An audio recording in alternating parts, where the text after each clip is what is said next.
नमस्कार फ्रेंड्स, आपण मानक स्वागत करछि सरिताज किचन स्टाइल को। जदि आपण माने मो चैनल टी नुआ विजिट करछंती ताले या को सब्सक्राइब करने सहित पाखरे थिबा बेल आइकन टी को प्रेस कर दियंतु, जा द्वारा कि मोर नुआ वीडियो रो नोटिफिकेशन आपण मानक पाखरे पहुंची परिबो। आज मु प्रस्तुत करिया पई जाउछि आलू बाइगण रो गोटे स्वादिया रेसिपी। ताले आसंतु स्टार्ट करिबा।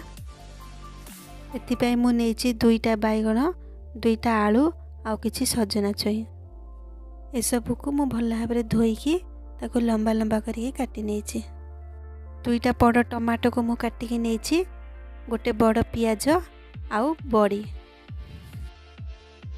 प्रथम मु कड़े रे पानी 2 ग्लास पानी नेछि। ए पानी टी को हमें 2-3 मिनिट पय ढांकी दबा। 2-3 मिनिट हे गेलानी। एबे हमें ढांकुणी टी खोली दबा। देखंतु पानी टी फुटिलानी। एबे सेतिरे हमें कटा हेतबा परिवा गुडी को पके दबा। प्रथमे म आलू गुडी को पके देछि, तापरे बाइगण पकेबा,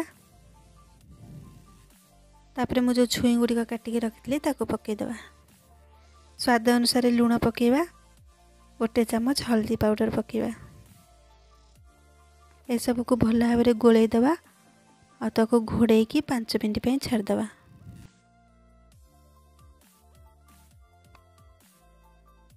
देखो तरकारी फुटी गलानी।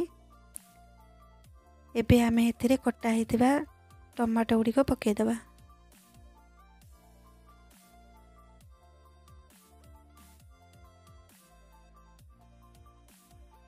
टमाटो गुडी को पके देकी ताको आउ टिके गोळै नबा आ ताको आउ 5 मिनिट पे ढांकी दबा। एबे ढांकुनी टी बाहर कर दबा।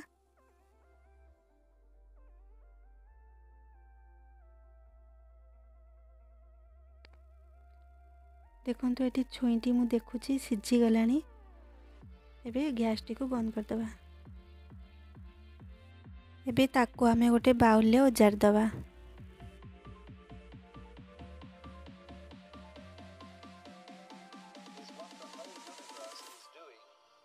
एटी कढ़ाई रे मु 2 चम्मच तेल नेछि। बड़ी टी को हमें लाल हेबा पर्यंत भाजी नबा। बड़ी टी हमर भाजी हे गेलानी। एबे हमें ताको बाहर कर दबा। एबे 2टा सुखिला लंका रखितली ताको पके दबा। गोटे चम्मच पंच फुटन पकेबा। फुटन टी भली की फुटिला परे हमें काटी के रखिथिबा पियाज गुडी को पके दबा।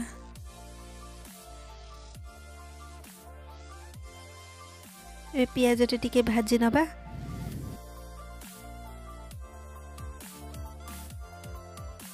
पियाज टी लाल हे गेलानी। एबे हमें सिझे के रखिथिबा तरकारी सेथरे ढाल दबा। ढाली देकी हमें संगे संगे घोड़े दबा। संगे संगे ढांकुन टी घोड़े देले तरकारी जो हमें छुंक देले तार गोटे बढ़िया बास्ना आसता है। आको घोड़े देकी हमें 2 मिनिट पे फुटिया को छाड़ दबा।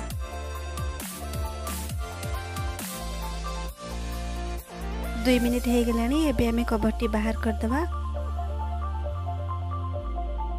एबे हमें सेथिरे भाजी रखिथिबा बड़ी गुडी को पके दबा। किछि कट्टा धनिया पत्र पकेबा।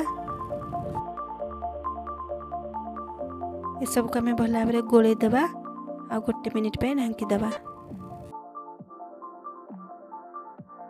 एबे ढांकुणी टी बाहर कर दबा। एबे हमर तरकारी हे जाईछि। हमें गैस टी को बंद कर दबा। एबे हमें एथिरे गोटे चम्मच जीरा लंका गुंडी पके दबा। तरकारी को भल भाबरे गोळै नबा। जीरा लंका गुंड तरकारी रे पकेले बहुत भल टेस्ट लागि थाए।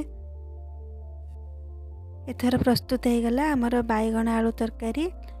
आमे आको गोटे बाउल ले सर्व करनबा। आ किछि कट्टा धनिया पत्र देई हमें ताको गार्निश करनबा। तरकारी गरम भात संगरे किंबा रोटी संगरे आपण खाई परिबे। ए रेसिपी टी आपण घरे निश्चित ट्राई करंतु आ मते कमेंट करके कहिबे केमती लागिला। देखा पुणी गोटे नेक्स्ट रेसिपी रे।